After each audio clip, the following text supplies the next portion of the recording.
A moment of silence to all those who have lost their lives in the coronavirus pandemic. A moment of prayer for the peace, safety, and protection of all of us around the world.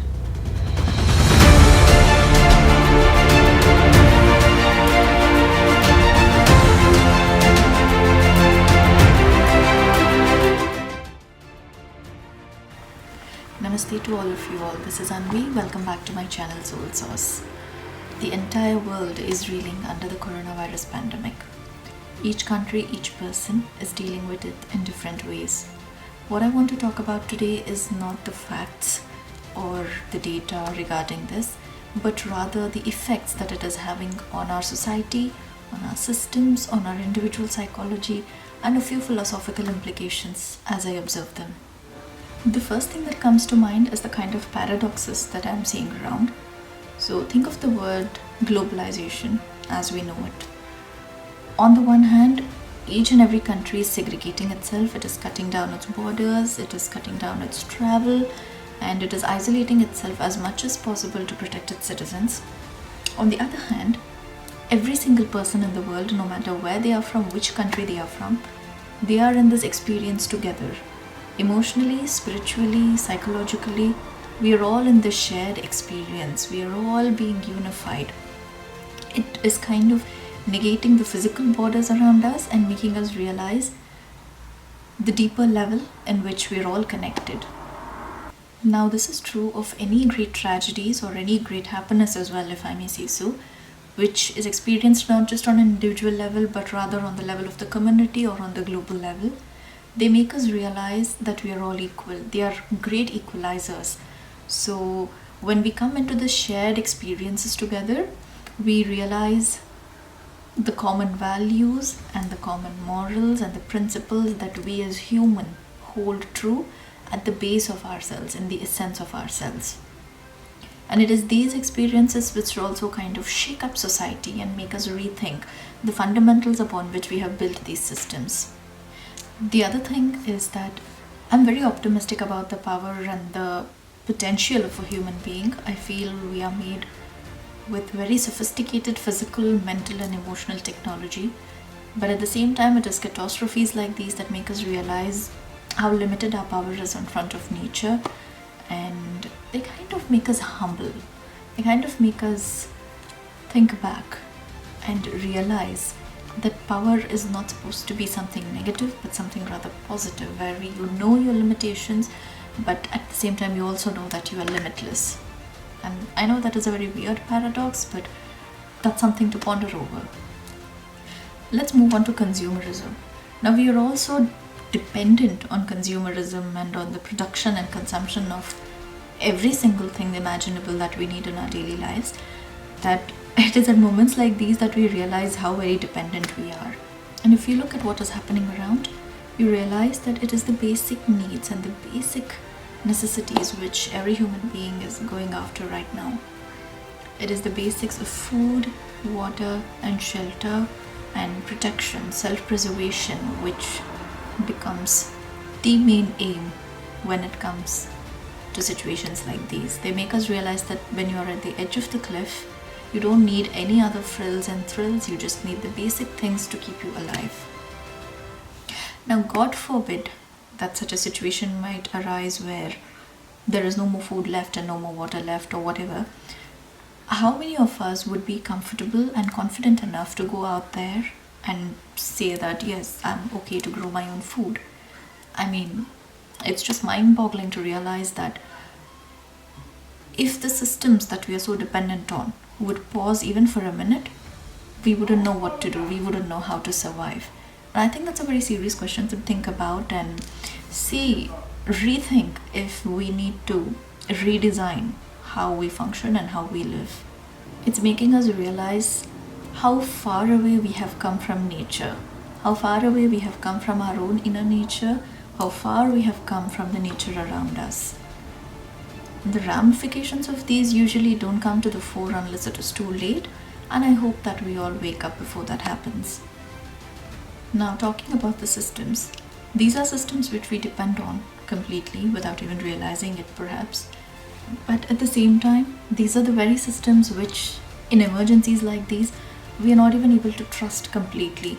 We are not able to trust the decisions of the government in various levels in various countries. This is a generalized video.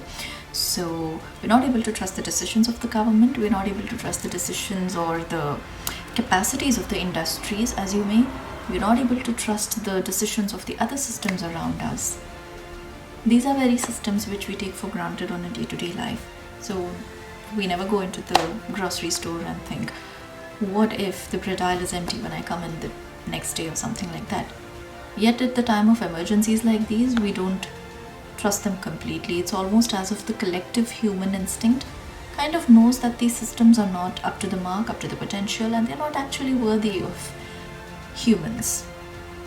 And this is partly to do with the fact that we are also being forced to rethink what freedom means, what restrictions mean, what a lockdown means, what human interaction means, and even something as basic as our rights.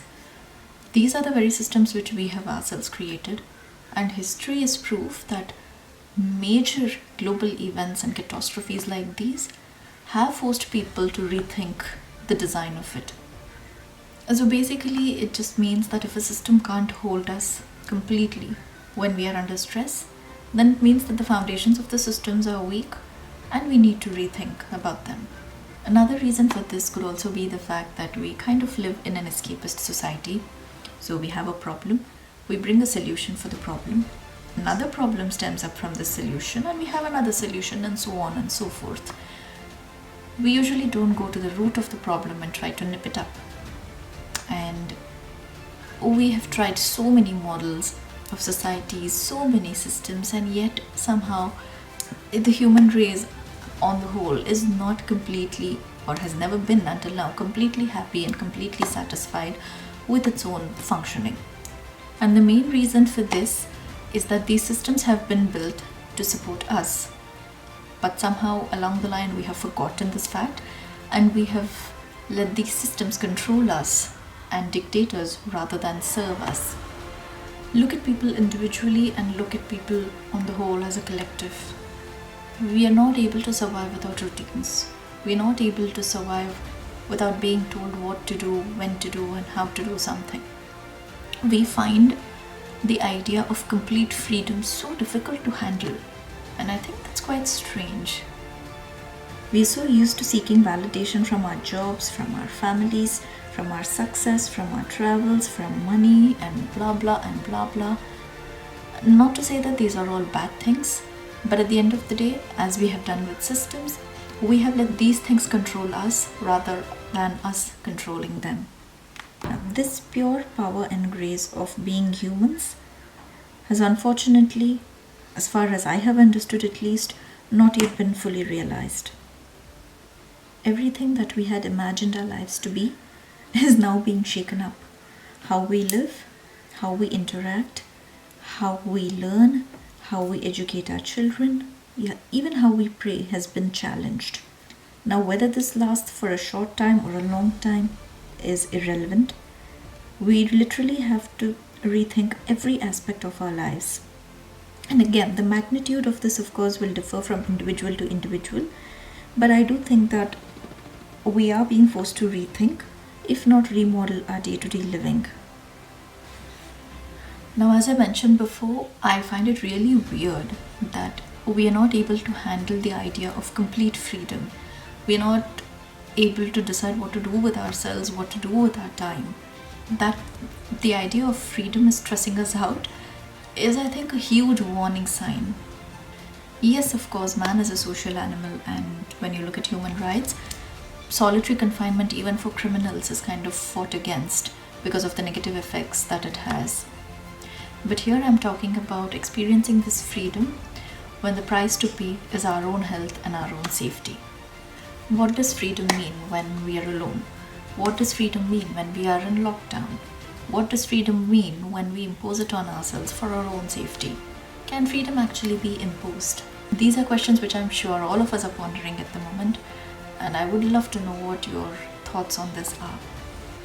The economies of countries are in danger, markets are crashing, anything and everything related to money is being challenged. Now, what the result of all of this is going to be is something that we all have to wait and watch for. I think the main takeaway for all of us from this collective experience is to go back to our roots, is to not forget our origins, is to not get so lost in collective shallowness that we forget the collective joys and the collective depth and the collective happiness that the human race is capable of.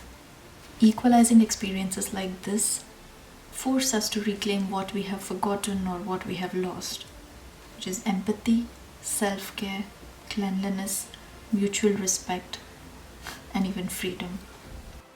From the spiritual aspect, could this be a paradigm shift? Could this be nature's way of wakening us up to the damage we are causing to the environment? Now, not to take anybody's death or suffering for granted, but could this be nature's way of asking us to recheck our energy, our physical health, our emotional health, our eating habits, our hygiene, our mentality of taking things for granted, our habit of living on the superficial layer of life instead of diving deeper into our essence, and developing individual cognizance and communal harmony? Is it asking us to rearrange ourselves and to reorganize everything else around us? These are testing times. It is not just a test of our resistance, endurance, and courage, but also of our ability to question the fundamentals that we assume and to reclaim the fundamentals we take for granted. One of my favorite Friedrich Nietzsche quotes says, "None of us are any longer material for a society." That is a truth for which the time has come. I will leave it here for you to think and ponder over. Let me know in the comments what you think about all of this. Thank you so much for being with me. Until next time, take care.